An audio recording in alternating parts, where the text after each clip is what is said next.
If you haven't heard about Anchor by Spotify, it's the easiest way to make a podcast with everything you need all in one place. Let me explain. Anchor has tools that allow you to record and edit your podcast right from your phone or computer. When hosting on Anchor, you can distribute your podcast on listening platforms like Spotify, Apple Podcasts, and more. It's everything you need to make a podcast in one place. And best of all, Anchor is totally free. Now go download the Anchor app or go to anchor.fm to get started. And now back to Girl Down Podcast with me, Aeon. You're listening to a new episode of Girl Down Podcast with your host, me, Aeon. So sit back, relax, and listen as I unpack the uncertainty of my 30s, one episode at a time.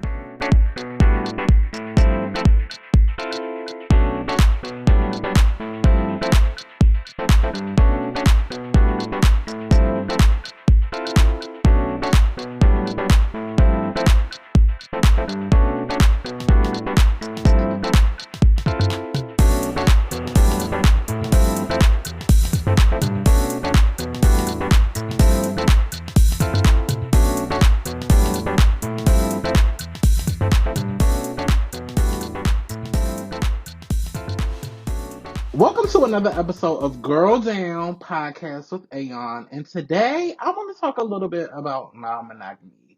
So one of the podcasts that I listen to on a weekly basis is Fanti Podcast. Shout out to Travell and Jared. I listen to that podcast all the time. I really appreciate how they break down topics on complex topics on a weekly basis and topics that I am concerned about or that I'm interested in. And on a couple of episodes ago, they talked about the pros and the cons of non-monogamy, what it means, how it non-monogamy is under the umbrella of polyamory, and how it's not polygamy.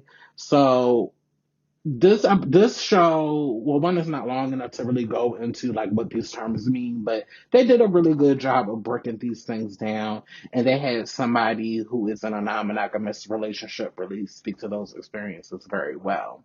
And the reason that I wanted to talk about this today is as somebody. So next year in 2022 will be about 10 years since I've been in an official relationship to where I called somebody my boyfriend, or I made the decision to be exclusive with somebody. No matter how much trash he was, I still made the decision to be exclusive with this person. And so I say that to say I've been single for a long time, and as somebody, shout out to Sagittarius season just begun. My birthday is December the 2nd, so shout out to me. I'll be turning 33 this year. As somebody that's been single for a very long time, I've had a lot of time to really process my feelings, process my sexuality, to really process how I want to position myself in relationships.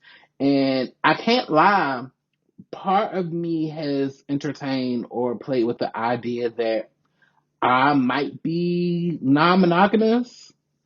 And this is not me like identify. Like I can't stand in the identity that I am non-monogamous or I am polyamorous, but I can't lie and say that it isn't something that I haven't thought about, I haven't, or that I haven't entertained how it's applicable to me.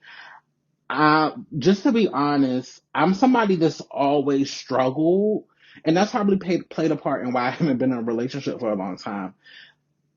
I'm somebody that has always struggled with the concept of being in a relationship or committing to somebody, because intrinsically that seems limiting to me. And I'm a person that does not like to be limited. Like, to be radically honest, I see like relationships and I see marriage as something that is really limiting and constraining, especially for somebody that moves through the world as a woman, especially as somebody that is attracted to and ideally would like to partner cis het men. I just feel like in a relationship as a woman, as a black trans woman, um, I feel like there will be so much that I would have to give up to partner a cishet man. Additionally, I don't know, I feel like I've had a lot of lived experiences where I had either in my last relationship or somebody that I was dating and I wanted to get serious with, where I was deeply drawn to them. I was deeply attracted to them. And as bad as I wanted to be with them, I know that they couldn't fully be my everything, or they couldn't fully do everything for me. And this is not just sexual, but just what they bring to the table as people. That I'm somebody that I, I, I like the thrill of meeting new people, uh, experiencing the energy of different people. And it's always been my luck that when I'm dating guys, I'll go through like a dry phase, and then like a cluster of men will come at the same time, and I'm equally interested in all of them, and I'm equally interested in spending time with all of them, or getting to know all of them, or having sex with them, or seeing what, like I don't know. I just, the more time that I've spent being by myself or being alone, and really having to wrestle with and unpack these feelings, and unpack how I really feel, and why is it that I'm always running from relationships or commitment. Um, I think it's a complex answer, but I don't know. I don't.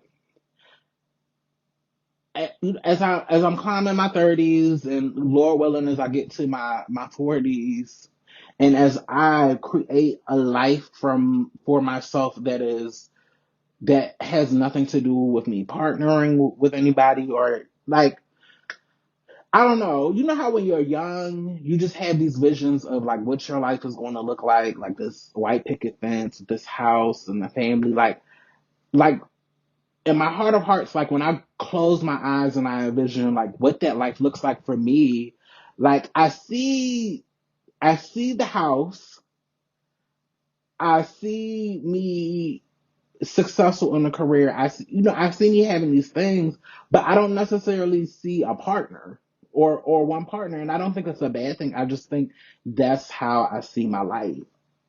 And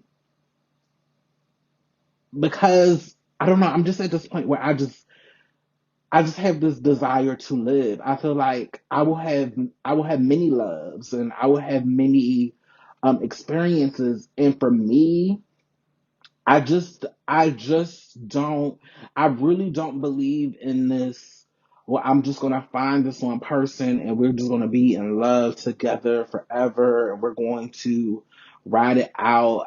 To me, that is very scary for me. That's very constricting, and I feel for me, I would have to give too much of myself up, and too much of who I am as an individual, to make this thing, or to make this unit work. Now, I'm not saying this to bash people who are in monogamous relationships, or people who desire that, because I think if you're able to make that work, or if you're that person that's very sacrificing, I think it takes a lot of sacrifice to be in that type of relationship or make that type of unit work. But I think I've been single long enough, and I've really tapped into myself long enough to know that I'm not willing to make those type of sacrifices for love, and I will still be good, because I don't know, at this point, I've just gotten to the point where all I can do is just commit to live my life, and whatever is going to happen is going to happen. And I feel like I have a great personality, that when it's time for me to connect with folks, or to have those feelings, or to have that energy, or to I'm just a believer that things will naturally happen at the appointed time and the appointed hour.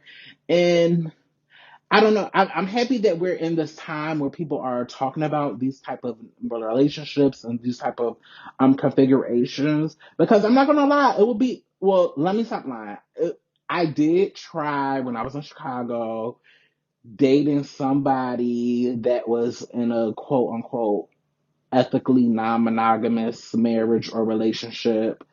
This guy, we did have sex, but he wanted to date me and he wanted to bring me into their relationship. And y'all know I was here for the cut up, but like when I thought about it, I think the only reason I didn't want to do it is because I wasn't the main relationship, and I think that like for me to do it in like a relationship configuration, I would have to be like the main person. Like I don't want to be like one of the spokes on a wheel, but I don't. I tell that story to say it's something that I've thought about, and it's a path that I'm willing to walk on to get more clarity to see if that is a possible configuration for me in the future. Because I think love is a beautiful thing, and but I also don't want to have to sacrifice my individuality or sacrifice my freedom in order to get love. And for me, my freedom, my ability to come and go as I please, my ability to live a fulfilling life on my terms, that's something that's very important to me. And in previous relationships or romantic situations, my experience has been that I'm usually the one as the woman or the femme in the configuration that I have to give up way more than my partners have ever given up in order to get like this morsel of love or this morsel of companionship. And deep down, when I reflect on those interactions with people, I I didn't have the ability to be my full self in those situations. And it really sucked. It really, when I look back on it, like I'm happy that I had the experience, but I really feel sad for myself in those moments because I contorted myself in a way that my partners wouldn't even do half of the same things to make them comfortable. And going forward, I'm just not going to do that again for love. Uh, and I also have so many other forms of love in my life, my relationship with my friends, my relationship with my family.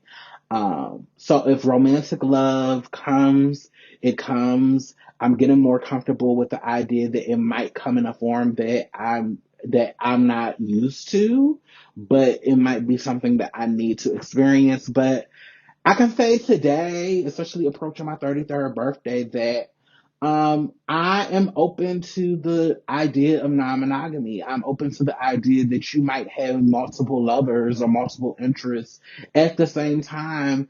And I know for me as a woman, I just hope, and which has also been hard. It's been hard for me to explore it, especially with men who are trans attracted because they're so possessive or so territorial. Even if they're in a closet or in a DL, they want to feel like you're the only one that they can have. So it's been kind of hard for me to like do this in practice, but it's still something that I want to try to implement in my life because I've been exposed to so many types of romantic partners. um, I just know that one person can't be your everything, right? And I can't be somebody else's everything. That's a lot of pressure. In my opinion, that's not natural. And I don't know. I'm just open to life. I'm open to life, but I'm also open to bringing my full self to the situation and getting the fullness of other people in return. So that's just my two thoughts on monogamy. Please make sure you go and listen to the episode about monogamy on the Fantai podcast. And thank you all for listening to my little two cents today. All right, bye. Thank you for listening to another episode of Girl Down Podcast with me, Aeon. If you like the show, please be sure to go on over to Apple Podcasts and rate and review this podcast. Also, make sure that you're engaging with me on social media. Also, if you have any inquiries or you want to send me any questions, be sure to email me at girldownpodcast@gmail.com. Until next time, bye y'all.